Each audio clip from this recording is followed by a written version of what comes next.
बच्चों, स्वागत है आपका इजी लर्निंग की एक नई वीडियो में। ये वीडियो थोड़ी लंबी होने वाली है और 12th क्लास ह्यूमैनिटीज़ और 12th क्लास कॉमर्स के बच्चों के लिए बहुत इंपॉर्टेंट वीडियो है। इस वीडियो में मैं आपका पूरा इकोनॉमिक्स का, मैक्रो इकोनॉमिक्स के सैम्पल पेपर का रिवीजन करवाऊंगा। पूरे के पूरे सारे कॉन्सेप्ट्स का रिवीजन कराऊंगा। ठीक है, तो बच्चों ध्यान से देखिएगा। सिर्फ मैक्रो इकोनॉमिक्स के लिए है। इस बुक में हम मैक्रो की 3 यूनिट्स पढ़ेंगे: money and banking, government budget and the economy and balance of payments. ठीक है, तो शुरू करते हैं बच्चों बिना किसी डिले के। और ये जो मैं नोट्स खोल रखे हैं इसको मैं डिस्क्रिप्शन में डाल दूंगा, आप डिस्क्रिप्शन में जाके लिंक से इसे डाउनलोड कर लीजिएगा। मनी एंड बैंकिंग से आते हैं। आप फर्स्ट टॉपिक को देखिएगा बच्चों। मनी एंड बैंकिंग पर जो हमें फर्स्ट टॉपिक दे रखा है, मनी एंड बैंकिंग में मनी किसे बोलते हैं बच्चों? देखिए, कोई भी ऐसी चीज़ जिसका यूज़ मीडियम ऑफ एक्सचेंज की तरह किया जाता है उसे मनी कहते हैं। फॉर्म्स ऑफ मनी में आते हैं तो सबसे पहले फिएट मनी समझेंगे। फिएट मनी मतलब ऐसा पैसा जिसको सरकार ने अथॉरिटी दी है, इसको पैसे की तरह यूज़ किया जाएगा, यानी इसे लीगल टेंडर दिया गया है, ऐसे पैसे को हम फिएट मनी कहते हैं।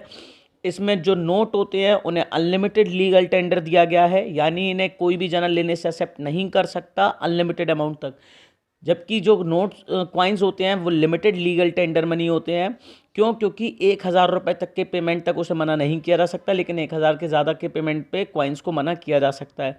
तो फिएट मनी जिसको गवर्नमेंट ने परमिशन दी, दो चीज़ों को परमिशन दी है, नोट्स को और क्वाइंस को। नोट्स हैं अनलिमिटेड टेंडर, क्वाइंस हैं लिमिटेड टेंडर। नेक्स्ट पर आते हैं बच्चों फिड्यूशरी मनी। नेक्स्ट पॉइंट देखिए, फिड्यूशरी मनी ऐसे मनी को कहते हैं जिसको हम देने वाला और लेने वाला आपस में एक ट्रस्ट के बेसिस पे मनी की तरह लेता है। जैसे मान के चलो मैंने चेक दिया किसी को, है ना, चेक पे 20,000 रुपये लिख के मैंने चेक दिया साइन कर सामने वाले के ऊपर अगर उसे मुझ पर ट्रस्ट होगा तो वो चेक को एक्सेप्ट करेगा, वरना वो कह देगा नहीं भाई साहब घर जाओ, मुझे कैश लेकर आओ, कैश लूंगा बस, बात खत्म। ऐसे पैसे को हम बोलते हैं फिड्यूशरी मनी। इसके दो बहुत अच्छे एग्जाम्पल हैं, चेक और bills of exchange.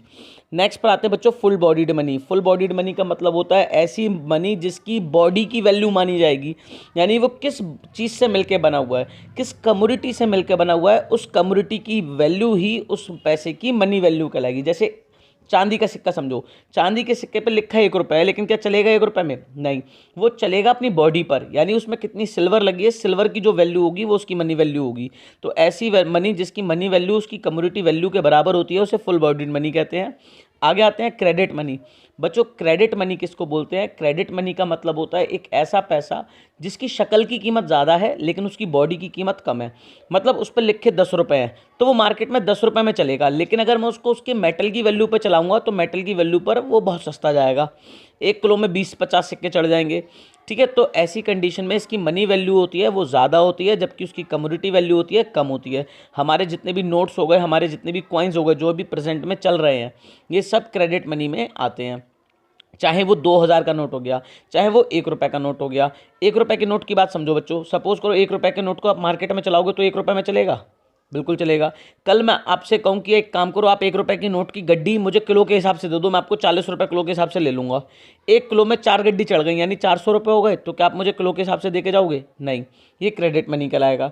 Supply of money की बात करते हैं तो सप्लाई ऑफ मनी का मतलब होता है बच्चों इसी पॉइंट ऑफ टाइम पे नापना कि कितना पैसा इकोनॉमी में घूम रहा है, यानी ये एक स्टॉक कॉन्सेप्ट है। इसका मतलब होता है कि किसी पॉइंट ऑफ टाइम पे पब्लिक पे या पीपल के पास कितना पैसा अवेलेबल है। स्टॉक ऑफ मनी की बात करते हैं, जो गवर्नमेंट और बैंकिंग सिस्टम के पास होती है वो मनी सप्लाई में काउंट नहीं होती, क्योंकि मनी सप्लायर हमारे यहाँ पर 3 है: आरबीआई, कॉमर्शियल बैंक और गवर्नमेंट। तो ये तीनों के तीनों अपने पास जितना भी पैसा स्टॉक में रखेंगे वो कभी भी मनी सप्लाई में काउंट नहीं होगा। Component of money supply M1 हमारे सिलेबस में बचा है, M2, M3, M4 कट चुका। M1 इसे नैरो मनी सप्लाई कहते हैं क्योंकि बहुत ईजिली हमारे पास अवेलेबल होता है, सबसे ज़्यादा लिक्विड फॉर्म में होता है। इसके 3 कंपोनेंट है, C plus DD plus OD। C मतलब करेंसी विद पीपल, यानी लोगों के पास जितना भी पैसा नकद में है। दूसरा डिमांड डिपॉजिट। डिमांड डिपॉजिट जो हमने अकाउंट में जमा करा, चाहे वो सेविंग अकाउंट हो चाहे वो करंट अकाउंट हो। ठीक है, करंट और सेविंग दोनों अकाउंट में जमा पैसा डिमांड डिपॉजिट है। और तीसरी चीज़ आती है अदर डिपॉजिट। अदर डिपॉजिट में 3 चीज़ आती हैं: reserves of national institution with RBI, reserves of international institutions with RBI, reserves of foreign banks with RBI. ठीक है, थर्ड पर आते हैं क्रेडिट क्रिएशन। क्रेडिट क्रिएशन क्या होता है बच्चों? क्रेडिट क्रिएशन में कोई भी कॉमर्शियल बैंक लोगों को लोन बनाने का काम करती है। ठीक है, लोन बनाने का मतलब समझिए कैसे, कभी कोई बैंक है, बैंक के पास मान के चलो मैं 1,000 रुपये जमा कर आया, उस 1000 रुपये में से बैंक को कुछ कैश रिजर्व रखना पड़ेगा। ये 1000 रुपये कहलाएगा प्राइमरी डिपॉजिट। इस 1000 रुपये में से मान के चलो 10% का कैश रिजर्व चल रहा है, तो 100 रुपये बैंक को अपने पास रिजर्व करने पड़ेंगे, बाकी 900 रुपीज़ का वो क्रेडिट बना सकती है। इस क्रेडिट की वजह से मार्केट में मनी सप्लाई बढ़ जाती है। इसी तरीके से यानी क्रेडिट क्रिएशन कर कर कॉमर्शियल बैंक मार्केट में मनी सप्लाई करने का काम करती हैं। क्रेडिट मल्टीप्लायर किसे बोलते हैं? क्रेडिट मल्टीप्लायर रेसिप्रोकल होता है रिजर्व रिक्वायरमेंट का, यानी क्रेडिट का मल्टीप्लायर K=1/LRR। ठीक है, याद रखिएगा यहाँ पर LRR को याद रखिएगा, K=1/LRR होता है, ना कि CRR। इस चीज़ को ध्यान रखिएगा। ठीक है, इसको जब हम सॉल्व करेंगे तो हमें पता चल जाएगा कि कोई भी कॉमर्शियल बैंक डिमांड डिपॉजिट का कितने टाइम्स तक पैसा बना सकती है, कितने टाइम तक लोन बना सकती है। आते हैं सेंट्रल बैंक के बारे में। हम हर देश के पास एक सेंट्रल बैंक होती है। हमारे देश की सेंट्रल बैंक का नाम RBI है। RBI हमारे देश की बैंक की एपेक्स बैंक है, यानी सबसे ऊपर वाली बैंक है जो पूरे बैंकिंग सिस्टम को कंट्रोल करने का काम करती है। RBI के फंक्शन में समझ लो बच्चों, RBI के फंक्शन में पहला फंक्शन होता है नोट इशू करने का, यानी 1 रुपये के नोट को छोड़कर और सिक्कों को छोड़कर जितनी भी करेंसी हमारे यहाँ पर है वो सब RBI करती है। तो लेकिन अगर ये पूछ लिया जाए कि क्या करेंसी इशू करती है, करेंसी इशू नहीं करती, क्योंकि करेंसी में नोट 1 रुपये नोट भी आता है और कॉइन भी आता है, इसलिए करेंसी इशू नहीं करती, नोट्स को इशू करती है, वो भी 1 रुपये के नोट को छोड़कर। ठीक है, दूसरी बात, ये बैंकर होती है गवर्नमेंट की, यानी गवर्नमेंट के लिए 3 तरीके के काम करती है, बैंकर का भी, एजेंट का भी, एडवाइज़र का भी। बैंकर के में समझते हैं, बैंकर के में कैसे, जैसे अगर कभी सरकार को रुपए की ज़रूरत है, उधार की ज़रूरत है, तो ये उधार देने का काम करेगी।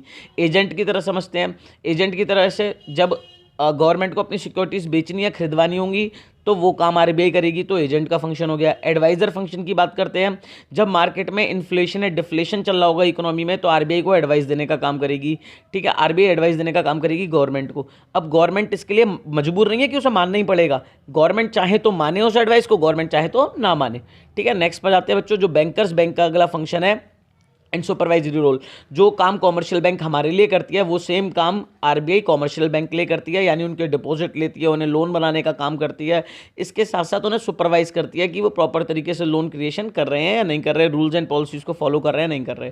अगला फंक्शन है lender to the last resort, डूबते को तिनके का सहारा, यानी अगर कोई कॉमर्शियल बैंक है डूबने वाली है, उसे पैसा नहीं मिल रहा, कोई उसकी मदद नहीं कर रहा, तो ऐसे में RBI लास्ट में जाकर उसकी मदद करेगी। जैसे बेस्ट एग्जाम्पल है यस बैंक का। यस बैंक बिल्कुल दिवालिया होने वाली थी, लेकिन RBI बीच में आई, RBI ने क्या करा, उसको लोन दिलवाया और लोन दिलवाने के बाद में उसे बचा लिया है ना। ये कहलाता है lender to the last resort. इसके बाद है custodian of the foreign exchange. RBI क्या करती है, फॉरेन एक्सचेंज रेट को मेंटेन करने का काम करती है एक डिजायर्ड लिमिट में। ठीक है, एक लिमिट से ज़्यादा बढ़ने नहीं देती, एक लिमिट से ज़्यादा घटने नहीं देती। इसी को डर्टी फ्लोटिंग या मैनेज फ्लोटिंग के नाम से जानते हैं। अगला फंक्शन है clearing house function. Clearing house function में RBI क्या करती है, कॉमर्शियल बैंक्स के जितने भी एक दूसरे के ऊपर लाइबिलिटीज़ आ रही हैं, यानी चेक्स होते हैं, उन्हें क्लियर करने का काम करती है। ठीक है, क्योंकि हमारे मार्केट में बहुत सारी बैंक्स हैं और एक बैंक के चेक दूसरी बैंक के पास, दूसरी के तीसरे के पास, तीसरे की चौथे के पास, इस तरीके से फैल जाते हैं, तो उन सारे चेक्स को क्लियर करने का काम RBI करती है। नेक्स्ट है कंट्रोल ऑन क्रेडिट क्रिएशन। बच्चों, RBI क्या करती है, अपनी मॉनेटरी पॉलिसीज जिसमें क्वांटिटेटिव इंस्ट्रूमेंट्स और क्वालिटेटिव इंस्ट्रूमेंट्स होते हैं, उन मॉनेटरी पॉलिसी की मदद से क्रेडिट को कंट्रोल करने का काम करती है। इन क्वांटिटेटिव और क्वालिटेटिव की बात करते हैं तो बच्चों पहले क्वांटिटेटिव में समझना 5 चीज़ें आती हैं। सबसे पहली चीज़ होती है बच्चों बैंक रेट। बैंक रेट किसको बोलते हैं, ज़रा ध्यान से देखो। बैंक रेट या रेपो रेट का मतलब क्या होता है, जब कॉमर्शियल बैंक RBI से लोन लेने जाएगी तो RBI जिस इंटरेस्ट रेट पर लोन देगी उस इंटरेस्ट को बोलते हैं बैंक रेट या रेपो रेट। दोनों में डिफरेंस क्या होता है, 14 दिन से कम का लोन है तो रेपो रेट, 14 दिन से ज़्यादा का लोन है तो बैंक रेट, सिक्योरिटेबल लोन है तो बैंक रेट, सिक्योरिटेबल है तो रेपो रेट, नॉन सिक्योरिटेबल है तो बैंक रेट। इसके बाद आते हैं CRR, कैश रिजर्व रेशियो। ये क्या होता है बच्चों, देखो कॉमर्शियल बैंक के पास जो भी डिमांड डिपॉजिट आएगा, मान के चलो 1000 रुपये का आया, तो इस 1000 रुपये का कुछ हिस्सा कॉमर्शियल बैंक को RBI के पास डिपॉजिट करना पड़ता है। इसी रेशियो को हम CRR कहते हैं। ठीक है, अगला है stationary liquidity ratio. Stationary liquidity ratio का मतलब होता है बच्चों, इसी डिमांड डिपॉजिट का कॉमर्शियल बैंक को कुछ हिस्सा अपने पास रखना पड़ता है। ठीक है, उसी को हम बोलते हैं स्टेशनरी लिक्विडिटी रेशियो या SLR। नेक्स्ट है market operation, open market operation. इसमें क्या करती है, RBI गवर्नमेंट की सिक्योरिटीज़ को बेचने और खरीदने का काम करती है ताकि मार्केट में स्टेबिलिटी बनाई रखी जा सके। ठीक है, ये तो बात हो गई हमारी यहाँ तक की। इसके बाद reverse repo rate. Reverse repo rate क्या होता है बच्चों, जब RBI कॉमर्शियल बैंक से उधार लेती है, ठीक है, जब RBI उधार लेती है कॉमर्शियल बैंक से तो बदले में जो इंटरेस्ट रेट देती है उसे रिवर्स रेपो रेट कहते हैं। ये हमेशा रेपो रेट से कम होगा। इसके बाद आते हैं क्वालिटेटिव मेजर्स में। क्वालिटेटिव मेजर्स में 3 चीज़ें आती हैं, मार्जिनल रिक्वायरमेंट, मॉरल शोशंस और इसके बाद आता है बेटा क्रेडिट राशनिंग। ठीक है, मार्जिनल रिक्वायरमेंट क्या होता है? कोलेट्रल की जो एक्चुअल वैल्यू है उसका और उसके बदले में ग्रांट किए गए लोन के बीच का जो डिफरेंस होता है उसे मार्जिनल रिक्वायरमेंट कहते हैं। मतलब आसान शब्दों में समझो, मान के चलो मुझे पैसों की ज़रूरत है, कल मैं अपनी बाइक गिरवी रखने लेके जाऊँ, ठीक है, मैंने बैंक को कहा मेरी बाइक रख लो, बदले में मुझे लोन दे दो। उसने कहा बाइक की वैल्यू निकलवाई, बाइक की वैल्यू आई 50,000, तो वो मुझे लोन देगी 30,000 का। तो दोनों 50 में से 30,000 गए, 20,000 जो कि ये वैल्यू है ये कहलाएगा मार्जिनल रिक्वायरमेंट। इसी तरीके से मॉरल शोशंस होते हैं। मॉरल शोशन में वो आरबीआई कॉमर्शियल बैंक्स को समझाती है कब लोन ज़्यादा दो, कब लोन कम दो, एडवाइजरी निकाल कर। इसके बाद आता है क्रेडिट राशनिंग। इसके ऊपर वो क्या करती है? क्रेडिट की राशनिंग कर देती है कि इतने % लोन आपको इस सेक्टर को देना पड़ेगा, इतना % लोन इस सेक्टर को देना पड़ेगा, इतना % लोन इस सेक्टर को देना पड़ेगा। बच्चों केस स्टडीज़ हैं, केस स्टडीज़ को प्लीज़ ध्यान से सॉल्व करिएगा। मैं इसको आपको लिंक में डाल दूंगा, पूरा का पूरा नोट्स। आप ये केस स्टडी को सॉल्व करिएगा। केस स्टडी को सॉल्व करने पे आपको बहुत सारे डाउट्स भी क्रिएट होंगे, अच्छे अच्छे क्वेश्चंस भी पढ़ने को मिलेंगे। प्लीज़ बच्चों पूछ लीजिएगा। जैसे ये 4th वाला क्वेश्चन देखिए, डियर मनी पॉलिसी। देखो सेंट्रल बैंक जब मार्केट में पैसे की सप्लाई को बढ़ा देती है, ठीक है, तो इसे इजी मनी पॉलिसी बोलते हैं। और जब पैसे की सप्लाई को कम कर देती है तो उसे डियर मनी पॉलिसी कहते हैं। ठीक है, तो डियर मनी पॉलिसी यानी टाइटन द मनी सप्लाई आएगा इसका आंसर 4th का। तो इस तरीके से कुछ क्वेश्चंस है बच्चों, आपको बहुत इंटरेस्टिंग क्वेश्चंस मिलेंगे। प्लीज़ इन्हें सॉल्व करने का ट्राई करिएगा। आज में आप इसे आसानी से सॉल्व कर लोगे पूरा। ठीक है, केस स्टडीज़ हो गई है, हमारी केस स्टडी चल रही है। केस स्टडीज़ के बाद आपको इसी PDF में क्वेश्चन आंसर असर्शन रीजनिंग देखने को मिलेंगी। असर्शन रीजनिंग सॉल्व करना, ये भी काफ़ी अच्छे अच्छे क्वेश्चन हैं इसमें। जैसे बच्चों देखो ज़रा ध्यान से देखते हैं एक और क्वेश्चन, अगर आपको एज एग्जाम्पल बता देता हूँ। कह रहा है credit creation process 5th question में is now a main function of commercial bank. बिल्कुल सही बात कह रहा है। Commercial banks are the secondary money suppliers, ये भी बिल्कुल सही बात कह रहा है। लेकिन दोनों का आपस में कोई रिलेशन है? हाँ बिल्कुल रिलेशन है, क्योंकि क्रेडिट क्रिएशन के थ्रू ही कॉमर्शियल बैंक मनी सप्लाई करने का काम कर रही हैं, इसीलिए वो सेकेंडरी सप्लायर है, इसलिए आंसर ए होगा। ठीक है, तो इस तरीके से बच्चों इन क्वेश्चंस को जरूर पढ़िएगा। जैसे 9th वाला देखिए, गवर्नर ऑफ RBI है, वो एडवाइस करेगा सेंट्रल गवर्नमेंट को उनके टैक्स को, एक्सपेंडिचर वगैरह के डिसीजंस को लेकर। फिर रीजनिंग कह रही है कि गवर्नमेंट को ज़रूरी है कि उनकी एडवाइस माननी पड़ेगी। भैया कहाँ ज़रूरी है? तो रीजनिंग गलत है, तो इसका आंसर सी हो जाएगा, है ना। तो बच्चों प्लीज़ ये देखिएगा। फिर मल्टीपल चॉइस क्वेश्चंस में, ये मल्टीपल चॉइस क्वेश्चंस भी बहुत अच्छे अच्छे हैं, है ना। मल्टीपल चॉइस क्वेश्चंस को भी आप लगाने का ट्राई करिएगा। चलिए, इसके बाद बच्चों अगर आपको कोई भी क्वेरी होगी तो आप प्लीज़ मुझसे पूछते आइएगा। आते हैं गवर्नमेंट बजट पर। तो गवर्नमेंट बजट का हम पूरा का पूरा रिवीजन करते हैं, इंपॉर्टेंट पॉइंट्स पर आते हैं। पहला देखते हैं गवर्नमेंट बजट किसको बोलते हैं। बच्चों बजट एक पहले थैला हुआ करता था जिसमें मुंशी जी अपने हिसाब किताब रखा करते थे, अकाउंट्स रखा करते थे। ठीक है, तो आज के समय पर गवर्नमेंट बजट क्या होता है? देखो गवर्नमेंट बजट तीनों लेवल पर बनता है, चाहे वो यूनियन गवर्नमेंट हो तो वो भी बनाएगी, सेंट्रल गवर्नमेंट है वो, मतलब सेंट्रल गवर्नमेंट है वो भी बनाएगी, स्टेट गवर्नमेंट भी बनाएगी और लोकल गवर्नमेंट भी बनाएगी। तो ये बजट है क्या? बजट एक ऐसा ऑफिशियल स्टेटमेंट है जिसमें सरकार ये बताती है कि वो आने वाले साल में कितना पैसा कमाएगी और कितना पैसा खर्च करेगी। अभी करंट ईयर के लिए नहीं है, इसीलिए यहाँ पे कुछ भी रियल वैल्यू पता नहीं होती, सब एस्टिमेट होते हैं। एस्टिमेट मतलब अंदाज़ा होता है कि कितना पैसा मिलने वाला है और कितना पैसा खर्च होने वाला है। तो गवर्नमेंट बजट एक ऐसा स्टेटमेंट है जहाँ पे गवर्नमेंट एस्टिमेट्स बताती है अपने रिसिप्ट्स के और अपने एक्सपेंडिचर के आने वाले पीरियड के लिए, आने वाले साल के लिए, अभी चलने वाले के लिए नहीं। ठीक है, चलने वाले की तो यहाँ पर क्या किया जाता है, जो बजट चल रहा है उसका इवेल्युएशन किया जाता है कि हाँ कितना मिल गया, कितना खर्च हो गया। ऑब्जेक्टिव क्या है? यहाँ से क्वेश्चन बनेगा 100% है। गवर्नमेंट बजट से एक क्वेश्चन ऑब्जेक्टिव से आएगा ही आएगा, इसलिए ध्यान रखिएगा। मैं बहुत आसान तरीके से समझाऊंगा, मैं स्पीडली इसलिए समझा रहा हूँ ताकि आपका 30 से 40 मिनट में पूरी मैक्रो का रिवीजन करा सकूँ। आप बच्चों स्पीड को थोड़ा स्लो करिएगा ताकि आप लोगों को थोड़ा आसानी से समझ में आए। प्लीज़ बच्चों एक ही वीडियो में आपका पूरा मैक्रो कंप्लीट करा दूंगा। वीडियो को लाइक करिएगा, अपने दोस्तों के साथ शेयर कर दीजिए, चैनल को सब्सक्राइब कर दीजिए ताकि मेरे को प्रॉपर मोटिवेशन मिले आपको टर्म 2 के लिए पढ़ाने का। ठीक है, शुरू करते हैं बच्चों। Objective of government budget. Government budget क्यों बनाया जाता है? सबसे पहली बात, हमारे देश में GDP को बढ़ाने के लिए ताकि गुड्स एंड सर्विसेज का फ्लो बढ़ सके। दूसरी बात, बैकवर्ड रीजन को डेवलप करने के लिए यानी रीजनल इक्वलिटी को बढ़ाने के लिए। याद रखिएगा, रीजनल इक्वलिटी को बढ़ाना है या रीजनल डिस्पैरिटीज़ को कम करना है। डिस्पैरिटीज़ मतलब विभिन्नताएं। ठीक है। तीसरा रीजन देखते हैं बच्चों, रीएलोकेशन ऑफ रिसोर्सेज। इसको समझते हैं कैसे। सरकार क्या करेगी, सिगरेट, बीड़ी, शराब, ऐसी चीजें जो लोगों के नुकसान किए हैं उसको डीमोटिवेट करने के लिए उनके ऊपर बहुत ज्यादा टैक्स लगा देगी, जबकि असेंशियल चीजें जैसे गैस सिलेंडर हो गया इन सब पे सब्सिडी प्रोवाइड करके गरीबों को बंटवाएगी। इस तरीके से रीएलोकेशन ऑफ रिसोर्स किया जाता है ताकि सोशल वेलफेयर को बढ़ाया जाए। अगला है बच्चों पब्लिक गुड्स को प्रोवाइड करने के लिए। पब्लिक गुड्स की बात करते हैं तो पब्लिक गुड्स में जैसे law and order, defence maintain करना, पार्क, सड़क वगैरह बनवाना, ये सब कुछ काम करने के लिए सरकार बजट बनाती है। इसके बाद हो गया बच्चों redistribution of income and wealth. इसको समझते हैं कैसे। अंबानी जी बहुत अमीर हैं, उनसे सरकार ज़्यादा टैक्स ले लेगी। मैं बहुत गरीब हूँ, सरकार मुझे सब्सिडी के रूप में वो पैसा दे देगी। इस तरीके से सरकार इनकम एंड वेल्थ का रीडिस्ट्रीब्यूशन कर देती है टैक्स एंड सब्सिडी पॉलिसी के थ्रू।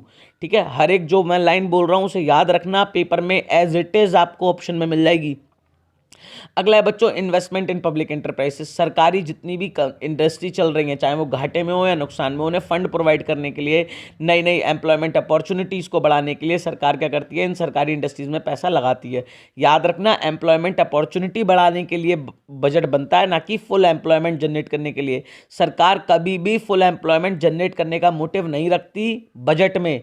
क्यों? क्योंकि उसे एक साल में अचीव नहीं किया जा सकता, इसीलिए एम्प्लॉयमेंट अपॉर्चुनिटीज़ को जनरेट करने के लिए ऑब्जेक्टिव रखते हैं।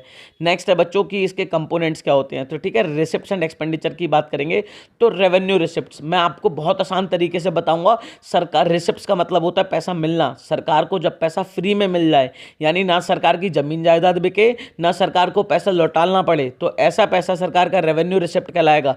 यानी ना तो कोई लायबिलिटी क्रिएट हुई, ना कोई असेट रिड्यूस हुई, ऐसे में पैसा सरकार का रेवेन्यू रिसिप्ट कहलाएगा, जो दो तरीके के होते हैं, tax receipts and non tax receipts. Tax receipts में सरकार के टैक्सेस आते हैं जो कि दो तरीके के होते हैं, डायरेक्ट टैक्स और इनडायरेक्ट टैक्स। जिस पे टैक्स का बर्डन पड़ा, पे भी उसी को करना पड़ा, तो ये डायरेक्ट टैक्स कहलाएगा। मान के चलो मेरे ऊपर टैक्स पड़ा और मुझी को वो टैक्स पे करना पड़ा, तो ये डायरेक्ट टैक्स है। एग्जाम्पल होता है बच्चों income tax, wealth tax, gift tax. ठीक है, जितने भी कॉर्पोरेशन के टैक्स होते हैं, कॉर्पोरेट लेवल के या म्यूनसिपैलिटी के, सब डायरेक्ट टैक्स होते हैं। वाटर टैक्स, हाउस टैक्स, है ना, ये सब वेल्थ गेन टैक्स, सब कुछ इसी में आते हैं। जबकि अगर हम बात करें इनडायरेक्ट टैक्स, ऐसे टैक्सेस पड़े मेरे ऊपर लेकिन वो मैंने ट्रांसफर कर दिया आपके ऊपर, देने आपको पड़ गए, वो इनडायरेक्ट टैक्स कहलाएंगे। इस टैक्सेस में क्या आता है बच्चों, GST, excise duty, custom duty, ठीक है, सब इसमें आता है। एंटरटेनमेंट टैक्स, सब इनडायरेक्ट टैक्सेस है। इसके अलावा दो तरीके का क्लासिफिकेशन और है बच्चों, एक है progressive and regressive. Progressive tax कहते हैं बच्चों ऐसे टैक्स को जो इनकम के बढ़ने के साथ बढ़ते हैं, जैसे इनकम टैक्स, जब इनकम बढ़ेगी तो टैक्स भी बढ़ेगा। रिग्रेसिव टैक्स, ऐसे टैक्सेस जिनका इनकम से कोई लेना देना नहीं होता, उन्हें रिग्रेसिव टैक्स कहते हैं। जैसे जीएसटी, मैं अगर कोको कोला खरीदूंगा तो मुझे भी उतने रुपए का टैक्स देना है, और अंबानी जी कोको कोला खरीदेंगे उनको भी उतने रुपए का टैक्स देना है। तो ऐसे टैक्स का बर्डन हमेशा गरीब के ऊपर ज़्यादा होता है। अगले पर आते हैं बच्चों ये तो हो गई हमारी रेवेन्यू रिसिप्ट्स। अब आते हैं कैपिटल रिसिप्ट्स। आसान शब्दों में समझो, ऐसा पैसा जो सरकार को मिला लेकिन सरकार की या तो जमीन जायदाद बिक गई या सरकार को वो पैसा लौटाना पड़ेगा, उसे हम बोलते हैं कैपिटल रिसिप्ट्स। यानी ऐसी चीज़ जिससे लायबिलिटी क्रिएट हो गई या सरकार की कोई असेट रिड्यूस हो गई। इसके एग्जाम्पल में तीन चीज़ आती हैं बच्चों, ध्यान से समझना। सबसे पहली चीज़ आती है कैपिटल रिसिप्ट में सरकार ने लोन ले लिया, बोरोइंग। इसके अलावा सरकार ने अपनी इंडस्ट्री बेच दी, ठीक है, डिसइन्वेस्टमेंट। तीसरी चीज आती है बच्चों, सरकार ने किसी को लोन दिया था, वो लोन वापस मिल गया। अब आप पूछोगे पैसा वापस मिल गया तो भैया इसमें नुकसान कहाँ हुआ? इसमें नुकसान हो गया, जो ब्याज मिलना था वो ब्याज मिलना बंद, इंटरेस्ट मिलना बंद, तो असेट डिसॉल्व हो गई, इसलिए ये भी कैपिटल रिसिप्ट में आएगा। अब आते हैं revenue expenditure and capital expenditure में। फिर से वही बात, रेवेन्यू एक्सपेंडिचर, एक्सपेंडिचर मतलब खतरा, रेवेन्यू खर्चा, और रेवेन्यू का मतलब फ्री का, यानी ऐसा पैसा जो सरकार का पैसा खर्च भी हो गया, ना तो कोई जमीन जायदाद बनी, ना कोई सरकार की जिम्मेदारी कम हो गई, यानी ना तो लायबिलिटी रिड्यूस हुई ना असेट फॉर्म हुई, तो ऐसा खर्चा कहलाएगा रेवेन्यू एक्सपेंडिचर। इसमें सरकार सोशल वेलफेयर पे पैसा खर्च करती है, पेंशन में पैसा बांटती है, सब्सिडी प्रोवाइड करती है, डिफेंस पे पैसा खर्च करती है, सब सरकार के रेवेन्यू एक्सपेंडिचर है। इंटरेस्ट पेमेंट करती है, वो भी रेवेन्यू एक्सपेंडिचर है। कैपिटल एक्सपेंडिचर, जहां पे सरकार ने पैसा खर्च करा लेकिन जमीन जायदाद बन गई, पुरानी कोई जिम्मेदारी थी, लायबिलिटी थी, वो खत्म हो गई, वो कहलाएगा कैपिटल एक्सपेंडिचर। यानी असेट फॉर्मेशन हो जाए या लायबिलिटी रिड्यूस हो जाए, जैसे सरकार ने अपना लोन चुका दिया, सरकार ने रोड बनवाए, डैम बनवाए, रेलवे बिछवाई, ठीक है, हॉस्पिटल कॉलेज खुलवाए, सब कैपिटल एक्सपेंडिचर है। नेक्स्ट, बजटरी डेफिसिट क्या होता है बेटा? देखो, बजट में अगर समझना, सरकार को अगर पैसा मिला ज़्यादा, खर्च कम हुआ तो सरकार फायदे में यानी सरप्लस। सरकार ने जितना मिलना था उतना ही खर्च करा तो इसका मतलब बैलेंस बजट। और सरकार को मिला 500 रुपया, खर्च हो गया 800 रुपया, यानी बजट घाटे का है, तो ये कहलाएगा डेफिसिट बजट। अब इस डेफिसिट बजट में से एक क्वेश्चन बनेगा, फॉर्मूले से क्वेश्चन बन सकता है, उसको समझ लो बच्चों। रेवेन्यू डेफिसिट, फिस्कल डेफिसिट और प्राइमरी डेफिसिट, तीन तरीके के डेफिसिट बजट होते हैं। रेवेन्यू डेफिसिट का नाम से पता चल रहा है ऐसा बजट जिसमें सिर्फ रेवेन्यू रिसिप्ट और रेवेन्यू एक्सपेंडिचर होंगे। रेवेन्यू एक्सपेंडिचर ज़्यादा होंगे, यानी सरकार ने रेवेन्यू चीज़ों पर पैसा ज़्यादा खर्च करा लेकिन रेवेन्यू रिसिप्ट कम मिली, ऐसा बजट रेवेन्यू डेफिसिट कहलाएगा।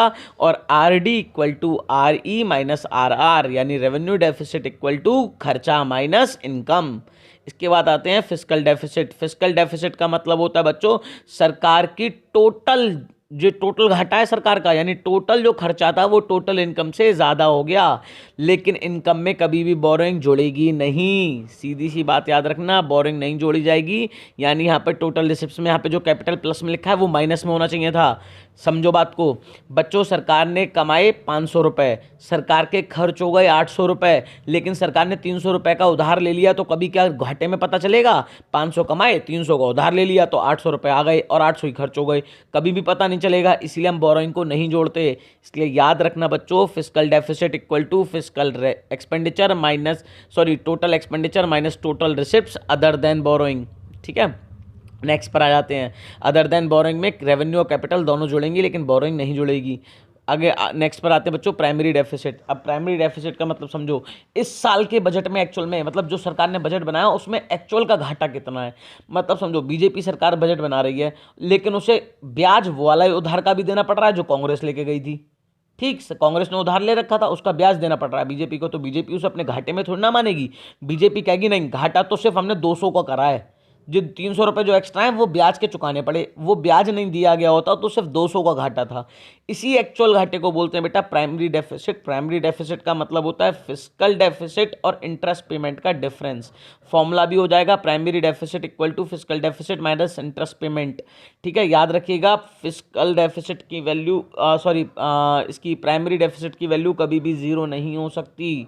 ठीक है, कभी भी जीरो नहीं हो सकती क्योंकि सरकार को पिछला ब्याज तो चुकाना पड़ेगा, इसीलिए कुछ ना कुछ इंटरेस्ट पेमेंट गया होगा। अब बात करते हैं बेटा जीरो प्राइमरी डेफिसिट बजट। एक ऐसा बजट जिसमें सरकार उतना ही पैसा उधार लेती है जितना उसे ब्याज चुकाना पड़ता है। ठीक है, ऐसे बजट को जीरो प्राइमरी डेफिसिट बजट कहते हैं। नेक्स्ट क्वेश्चन पर आते हैं बच्चों केस स्टडी। पहले समझ लो केस स्टडी बहुत इंपॉर्टेंट है, आप सेल्फ रीड करने का ट्राई करिएगा केस स्टडी को। एमसीक्यूज को देखिएगा, एमसीक्यूज बहुत अच्छे अच्छे एमसीक्यूज हैं। जैसे पूछा है नॉन टैक्स रिसिप्ट कौन सी है ना। नॉन टैक्स रिसिप्ट में बच्चों एग्जाम्पल बता देता हूँ, मैंने वहाँ पर नहीं समझाया था। देखो, सबसे पहली चीज़ बात करते हैं, सरकार को कोई भी पैसा मिला लेकिन कैसे मिला? गिफ्ट के रूप में, डोनेशन के रूप में, कस्टम के रूप में, सॉरी उसके ग्रांट्स के रूप में, तो ये सब फ्री का पैसा है। इसके अलावा सरकार ने फाइन लगाई, सरकार ने किसी कॉलेज पे फीस ली, किसी पेपर कराने पे फीस ली, सब फ्री का पैसा है। ठीक है, इसके अलावा अगर हम बात करते हैं सरकार ने 3G 4G की स्पेक्ट्रम का सेल करा, उससे पैसा मिला, वो भी फ्री का पैसा है। इसके अलावा कोई व्यक्ति या XYZ वो मर गए, मरने की वजह से उनकी कोई ज़मीन जायदाद सेट है जिससे इनकम जनरेट हो रही है, वो इनकम सरकार की हो जाएगी, उसे बोलते हैं एक्सशीट। यानी अगर उस XYZ का कोई हियर नहीं हुआ, कोई हायर नहीं हुआ तो वो इनकम सारी सरकार की हो जाएगी, इसे एसशीट कहते हैं। इसके अलावा स्पेशल असेसमेंट, मान के चलो मेरे खेत के बराबर में से सरकार का कोई भी प्रोजेक्ट पास हो गया, सरकार की रेलवे लाइन पास हो गई, ओवर ब्रिज बन गया, कोई कैनाल बन गई, किसी तरीके का हाईवे बन गया, कोई गवर्नमेंट कॉलेज, गवर्नमेंट हॉस्पिटल खुल गया, तो मेरी ज़मीन की वैल्यू बढ़ जाएगी, उसके बदले में मैं सरकार को जो पैसा दूंगा उसे कहेंगे स्पेशल असेसमेंट। ठीक है, ये सारे के सारे सरकार के किस में आते हैं? नॉन टैक्स रेवेन्यू रिसिप्ट्स में। इस तरीके से बच्चों आप इन एमसीक्यूज को सॉल्व करिएगा। एमसीक्यूज को सॉल्व करने पे जो भी क्वेरी क्रिएट हो आप कमेंट बॉक्स में क्वेश्चन डालो, कमेंट बॉक्स में मैं आंसर आपको बता दूंगा। नेक्स्ट चैप्टर की तरफ आते हैं, नेक्स्ट यूनिट की तरफ आते हैं, foreign exchange rate and balance of payment. Macro economics की तीसरी और लास्ट यूनिट है बच्चों फॉरेक्स के बारे में, इसके बारे में समझते हैं।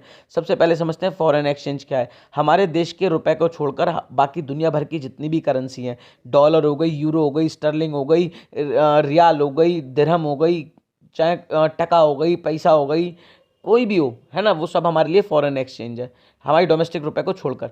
अब पूछा है फॉरेन एक्सचेंज रेट क्या होता है। किसी भी डोमेस्टिक करेंसी, किसी भी फॉरेन करेंसी की एक यूनिट के बदले में जितनी डोमेस्टिक करेंसी को एक्सचेंज किया जाएगा उसे फॉरेन एक्सचेंज रेट कहते हैं। जैसे मान के चलो $1 अभी 74 का चल रहा है, तो $1 इक्वल टू 74 रुपीज़। तो हम इसे लिखेंगे कैसे, 74 रुपीज़ पर डॉलर, ये कहलाएगा फॉरेन एक्सचेंज रेट डॉलर का।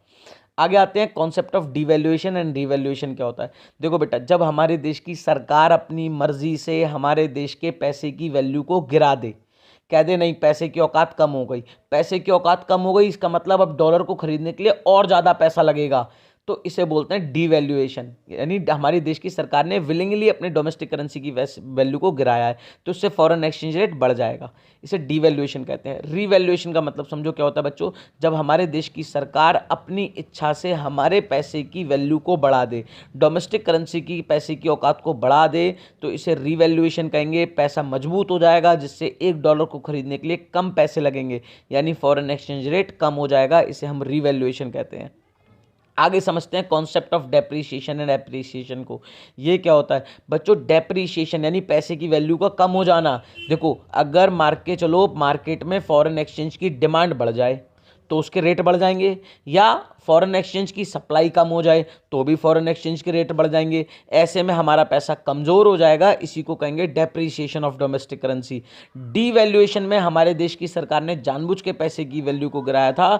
डेप्रीशिएशन में सप्लाई के कम हो जाने या डिमांड के बढ़ जाने की वजह से हमारे पैसे की वैल्यू कम हो गई, डेप्रीशिएशन। एप्रिसिएशन में उल्टा कर दो, रीवैल्यूएशन में सरकार ने पैसे की वैल्यू बढ़ाई थी, यहां पर डिमांड सप्लाई मिलकर पैसे की वैल्यू को बढ़ा देंगे। जब डॉलर की सप्लाई बढ़ जाएगी या डॉलर की डिमांड कम हो जाएगी, ऐसे में फॉरेन एक्सचेंज रेट कम हो जाएगा। इस कंडीशन में हमारे पैसे की वैल्यू बढ़ जाएगी और ये कहलाएगा एप्रिसिएशन। नेक्स्ट पर आते हैं बच्चों फॉरेन एक्सचेंज रेट। दो तरीके के सिस्टम है, फिक्स सिस्टम और फ्लेक्सिबल सिस्टम। फिक्स्ड सिस्टम में सरकार तय करती है कि फॉरेन एक्सचेंज कितना रहेगा। सरकार ने कह दिया 50 रुपये तो 50 रहेगा, सरकार ने कह दिया 100 रुपये तो 100 रहेगा। इस सिस्टम में फ्लक्चुएशंस नहीं आते हैं, ऊपर नीचे रेट नहीं होते हैं, इसीलिए यहाँ पर किसी तरीके की मैनेजमेंट की ज़रूरत नहीं होती है। ठीक है, मैनेज फ्लोटिंग की ज़रूरत नहीं पड़ती है। इस सिस्टम में दो तरीके के सिस्टम आते हैं, गोल्ड स्टैंडर्ड और ब्रेटन वुड। बेटा गोल्ड स्टैंडर्ड सिस्टम में मान के चलो आपके पास रुपया और डॉलर है, तो आप दोनों करेंसी से इंटरनेशनल मार्केट में गोल्ड खरीदोगे और कंपेयर करके एक दूसरे के एक्सचेंज रेट निकाल लोगे। ठीक है, कैसे निकालते हैं सब मैटर नहीं करता, बस याद रखो गोल्ड में बदलते हैं दोनों को, तो पैरिटी कम्युनिटी हो गई गोल्ड। ब्रिटेन वुड सिस्टम क्या था, ब्रिटेन वुड सिस्टम 1848 में बनाया गया। अमेरिका में जगह है ब्रिटेन वुड, जिसने डॉलर को दुनिया की मोस्ट एक्सेप्टेबल करेंसी बनाया। इसी टाइम पर आईएमएफ बनाया गया, इंटरनेशनल मॉनेटरी फंड, जो दुनिया भर को डॉलर उधार में देगा डेवलपमेंट के लिए। तो ब्रिटेन वुड सिस्टम में क्या किया गया बच्चों, दो देशों की करेंसीज को आपस में कंपेयर करने के लिए उन दोनों करेंसीज को पहले डॉलर में कन्वर्ट करना पड़ता है। इंटरनेशनल मार्केट में गोल्ड खरीदते हैं तीनों चीज़ों से, फिर डॉलर में कन्वर्ट करते हैं और इसके बेसिस पे फॉरेन एक्सचेंज रेट डिटरमाइन किया जाता है। यानी यहाँ पर जो कमोडिटी पैरिटी वैल्यू हो गई वो हो गई डॉलर। ठीक है, याद रखिएगा ब्रिटेन वुड में। ब्रिटेन वुड को एडजस्टेबल पैक सिस्टम भी कहते हैं। क्यों? क्योंकि सरकार अगर चाहती है कि इस रेट से थोड़ा सा बढ़ाना है या थोड़ा सा कम करना है, तो उसे आईएमएफ से परमिशन लेनी पड़ेगी, इंटरनेशनल मॉनेटरी फंड से परमिशन लेनी पड़ेगी इस रेट को बढ़ाने घटाने की। थोड़ा थोड़ा बढ़ाया घटाया जा सकता है, इसलिए इसे एडजस्टेबल पैकिंग सिस्टम कहते हैं। नेक्स्ट है फ्लेक्सिबल एक्सचेंज रेट सिस्टम। एक ऐसा एक्सचेंज रेट सिस्टम जिसमें मार्केट फोर्सेज यानी डिमांड और सप्लाई फॉरेन एक्सचेंज के रेट को बढ़ा भी सकती हैं और घटा भी सकती हैं। उस सिस्टम को हम फ्लेक्सिबल एक्सचेंज रेट सिस्टम कहते हैं। अगर डिमांड बढ़ेगी तो रेट बढ़ेगा, डिमांड घटेगी तो रेट घटेगा, सप्लाई बढ़ेगी तो रेट घटेगा, सप्लाई घटेगी तो रेट बढ़ेगा। आगे आते हैं मिक्स्ड एक्सचेंज रेट सिस्टम में। एक ऐसा एक्सचेंज रेट सिस्टम जिसमें फिक्स्ड और फ्लेक्सिबल दोनों के सिस्टम है, लेकिन लागू कहाँ पर होगा, फ्लेक्सिबल सिस्टम में। फिक्स्ड में लगाने की ज़रूरत नहीं है। इसमें क्या होता है बेटा, जो हमारे देश में फॉलो किया जाता है, अगर डॉलर की वैल्यू एक लिमिट से बहुत ज़्यादा ऊपर जा रही है या बहुत ज़्यादा नीचे जा रही है, तो दोनों ही चीज़ें हमारे लिए बहुत खतरनाक है। सरकार तो हमारी आरबीआई ना तो उसे एक लिमिट से ज़्यादा ऊपर जाने देती है, न एक लिमिट से ज़्यादा नीचे आने देती है, डिजायर्ड लिमिट में रखना चाहती है। इसी को हम कहते हैं मिक्स्ड फ्लोटिंग या मैनेज फ्लोटिंग या डर्टी फ्लोटिंग। बच्चों अब डर्टी फ्लोटिंग में ज़रा ध्यान से समझना है काम की बात क्या है। डर्टी फ्लोटिंग में काम की बात यह है, अगर रेट बढ़ रहे होंगे तो आरबीआई अपने रिजर्व में से सप्लाई बढ़ा देगी, और रेट घट रहे होंगे तो आरबीआई मार्केट से खरीद के अपने रिजर्व में रखने लगेगी, ताकि कैसे भी इसे बैलेंस रखा जा सके। ठीक है, ये हो गया हमारे डर्टी फ्लोटिंग। अब आ जाते हैं बैलेंस ऑफ पेमेंट चैप्टर पर। बैलेंस ऑफ पेमेंट चैप्टर कह रहा है कि बैलेंस ऑफ पेमेंट क्या होता है, एक साल में हमारे देश ने रेस्ट ऑफ द वर्ल्ड को कितना पैसा दिया और कितना पैसा लिया, इसी तरीके के इकोनॉमिक ट्रांजेक्शंस को हम कहते हैं बैलेंस ऑफ पेमेंट। इसके बैलेंस को कहते हैं बैलेंस ऑफ पेमेंट, जो कि एक साल में नापे जाते हैं। ठीक है, यानी 1 अप्रैल से लेकर 31 मार्च तक। ठीक है, हमारी इसमें दो साइड होती हैं, एक होती है क्रेडिट साइड और एक होती है डेबिट साइड। जितना भी पैसा बाहर से आएगा, जितना भी पैसा आया यानी प्रॉफिट हुआ, हमें उधार मिला, जो भी पैसा आएगा वो जाएगा बेटा क्रेडिट साइड। ठीक है, और जितने भी हम एक्सपेंडिचर करेंगे, जितना भी लॉस होगा, जितना भी हमारा पेमेंट जाएगा, वो सब जाएगा डेबिट साइड। ठीक है, याद रखिएगा ये वाली बात को। इसीलिए बीओपी कब बैलेंस रहेगा, जब उसकी डबल एंट्री सिस्टम में बैलेंस आ जाए, यानी उसका क्रेडिट और डेबिट साइड दोनों बैलेंस आ जाए, दोनों की वैल्यू बराबर हो, तो वो हमारा बैलेंस कहलाएगा। चलिए, इसका मतलब ऐसा नहीं है कि इसके सारे सारे अकाउंट बैलेंस होने ज़रूरी हैं जो इसके अंडर में आते हैं। इसके अंडर में बेसिकली पहले समझ लेते हैं कितने अकाउंट्स आते हैं। ठीक है, तो पहले ये वाली बात याद रखिएगा कि अगर इसका कोई भी एक अकाउंट अगर डेफिसिट या सरप्लस में है, तो ज़रूरी नहीं है बैलेंस ऑफ पेमेंट भी डेफिसिट या सरप्लस में होगा। वो बैलेंस भी हो सकता है, डेफिसिट भी या सरप्लस भी, डिपेंड करता है उसके ओवरऑल सम पर। समझते हैं इस बात को बच्चों। पहले बैलेंस ऑफ पेमेंट में 3 तरीके के अकाउंट बनते हैं, current account, capital account and official reserve account. Current account पर आते हैं। करंट अकाउंट में क्या होता है, जितने भी करंट ट्रांसफर्स हैं, यानी ऐसे ट्रांसफर्स जो कि फ्यूचर क्लेम्स को लीड नहीं करते हैं, जो आज के आज ही कर दिए गए, वो सारे ट्रांजेक्शन्स करंट अकाउंट में आते हैं। इसमें मेनली 3 चीज़ें आती हैं, goods of export and import का बैलेंस गुड्स का, एक्सपोर्ट एंड इम्पोर्ट का बैलेंस सर्विसेज का, और एक्सपोर्ट एंड इम्पोर्ट का बैलेंस यूनिलेटरल ट्रांसफर्स का। यूनिलेटरल ट्रांसफर्स का मतलब होता है बेटा ऐसे ट्रांसफर जो एक तरफ से किए जाते हैं। जैसे मान के चलो मैंने यहाँ से अपने बच्चे को फीस भेज दी, वहाँ पे यूनिवर्सिटी में पढ़ रहा है लंदन की, या उसकी वहाँ पे जॉब लग गई, उसने वहाँ से मुझे रेमिटेंसेस भेज दिए, सैलरी भेज दी अपनी कुछ, है ना। तो ये एक तरफ से किए गए ट्रांसफर है, इनके बदले में कुछ भी जाता या आता नहीं है, इन्हें यूनिलेटरल ट्रांसफर कहते हैं। सब करंट अकाउंट का पार्ट है। तो करंट अकाउंट में बच्चों मेनली 2 तरीके की चीज़ें हो गई। एक हो गई वो चीज़ें जिन्हें छुआ और देखा जा सकता है, जिन्हें हम कहते हैं गुड्स यानी टेंजेबल गुड्स। इसके बैलेंस को कहते हैं बेटा बैलेंस ऑफ ट्रेड या ट्रेड बैलेंस। कैसे निकालते हैं, exports of goods minus imports of goods. ठीक है, इसे मर्चेंडाइज भी कहा जाता है, गुड्स को, याद रखिएगा। इसके अलावा अगर हम बात करते हैं सर्विसेज और यूनिलेटरल ट्रांसफर्स की, इन्हें छुआ देखा नहीं जा सकता, इसीलिए इन्हें बोलते हैं इनविजिबल गुड्स, और इनके बैलेंस को बोलते हैं इनविजिबल गुड्स बैलेंस। कैसे निकालते हैं, export of invisible goods minus imports of invisible goods. याद रखिएगा यहाँ पे सर्विसेज, कौन सी सर्विसेज आएंगी, यहाँ पर सर्विसेज सिर्फ नॉन फैक्टर सर्विसेज आएंगी। फैक्टर सर्विसेज को हम इनकम फ्लो में मानते हैं। ठीक है, याद रखिएगा, वो इनकम का पार्ट हो जाएगा कि इनकम आई या इनकम गई। यहाँ पर अगर हम सर्विस इनविजिबल गुड्स की बात करेंगे तो उसमें सिर्फ नॉन फैक्टर सर्विसेज ही आएंगी, जैसे transportation, banking, insurance, tourism, tourist वगैरह, ये सब कुछ आएगा। अब आते हैं बच्चों बैलेंस ऑफ ट्रेड को मैंने समझा दिया आपको, इनविजिबल गुड्स को समझा दिया आपको, बैलेंस ऑफ करंट अकाउंट को समझते हैं। बैलेंस ऑफ करंट अकाउंट कैसे निकालते हैं, वो अभी हमने ट्रेड वाला बैलेंस निकाला था प्लस इनविजिबल वाला बैलेंस निकाला था। तो trade balance plus invisible balance equal to current account. अगर दोनों को जोड़ने के बाद 0 वैल्यू आती है तो ये बैलेंस कहलाएगा, प्लस में वैल्यू आती है तो सरप्लस कहलाएगा, और माइनस में वैल्यू आती है तो डेफिसिट कहलाएगा। आगे जाते हैं बच्चों नेक्स्ट, इसके बाद में कैपिटल अकाउंट में। तो एक ऐसा अकाउंट जिसमें जितनी भी सारे के सारे ट्रांजैक्शंस आते हैं जो फ्यूचर क्लेम को लीड करेंगे, यानी यहाँ पर असेट या लायबिलिटी स्टेटस पर असर पड़ता है, ऐसे सारे ट्रांजैक्शन कैपिटल अकाउंट में आते हैं। जैसे हमने पैसा उधार ले लिया, हमने इन्वेस्टमेंट कर दिया, ये सब इसके पार्ट में आते हैं। तो इसके मेनली बच्चों दो तरीके से बांटा गया, कुछ इंपॉर्टेंट है, जैसे शुरू के 2 इंपॉर्टेंट हैं, फॉरेन इन्वेस्टमेंट और बोरोइंग, और दूसरे होते हैं जो कम इंपॉर्टेंट है। इसमें 3 चीज़ें आती हैं, बैंकिंग कैपिटल, एनआरआई डिपॉजिट और शॉर्ट टर्म ट्रेड डेप्ट्स। ठीक है, शॉर्ट टर्म ट्रेड डेप्ट्स। तो फॉरेन इन्वेस्टमेंट की बात करते हैं। बाहर से आने वाला इन्वेस्टमेंट 2 तरीके का होता है, एफडीआई और एफआईआई। जब विदेशी कंपनी हमारे देश में डायरेक्ट इन्वेस्टमेंट करेगी, अपने नाम से कंपनी खोल के अपने नाम से प्रोडक्शन करेगी, तो फॉरेन डायरेक्ट इन्वेस्टमेंट कहलाएगा। या इसमें नौकरी अपॉर्चुनिटी ज़्यादा बढ़ती हैं। जबकि फॉरेन डायरेक्ट इन्वेस्टमेंट में indirect investment, foreign indirect investment या एफआईआई, जिससे हम पोर्टफोलियो इन्वेस्टमेंट भी कहते हैं, इसमें कोई विदेशी कंपनी हमारे देश की कंपनी के शेयर्स खरीद लेगी। ठीक है, इसे एफआईआई कहते हैं। इसमें ज़्यादा प्रोडक्शन हमारे देश की कंपनी के नाम पर होगा, प्रॉफिट आपस में शेयर कर लिया जाएगा। इसमें ज़्यादा जॉब अपॉर्चुनिटीज़ क्रिएट नहीं होती हैं। अगली चीज़ आती है बच्चों बोरोइंग। बाहर से ली गई बोरोइंग को 2 तरीके से बांटा गया, बाहर से आने वाली कॉमर्शियल बोरोइंग, बाहर से आने वाली मदद वाली बोरोइंग, यानी एक्सटर्नल कॉमर्शियल बोरोइंग और एक्सटर्नल असिस्टेंस बोरोइंग। समझते हैं। जब हमारे देश का कोई आदमी बाहर के देश की बैंक या किसी आदमी से लोन लेगा तो वो मार्केट रेट पे लोन मिलेगा।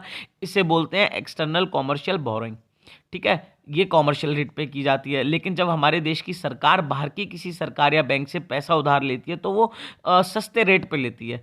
ठीक है, उसे बोलते हैं एक्सटर्नल असिस्टेंस या कंसेशनल बोरोइंग। ठीक है, कंसेशनल रेट पे मिल रही है तो कंसेशनल बोरोइंग है। इसके अलावा 3 चीज़ आती हैं, flow of banking capital, NRI deposit और शॉर्ट टर्म ट्रेड क्रेडिट। इनके बारे में ज़्यादा पूछा नहीं जाएगा, बस याद रखिएगा ये कैपिटल अकाउंट के ही कंपोनेंट्स होते हैं। इसके अलावा एरर एंड ओमिशन, काउंट करते पे कोई गलती हो गई है, कुछ छूट गया है तो उनको भी हम यहाँ पे ऐड कर लेंगे। ऑफिशियल रिजर्व की बात करते हैं।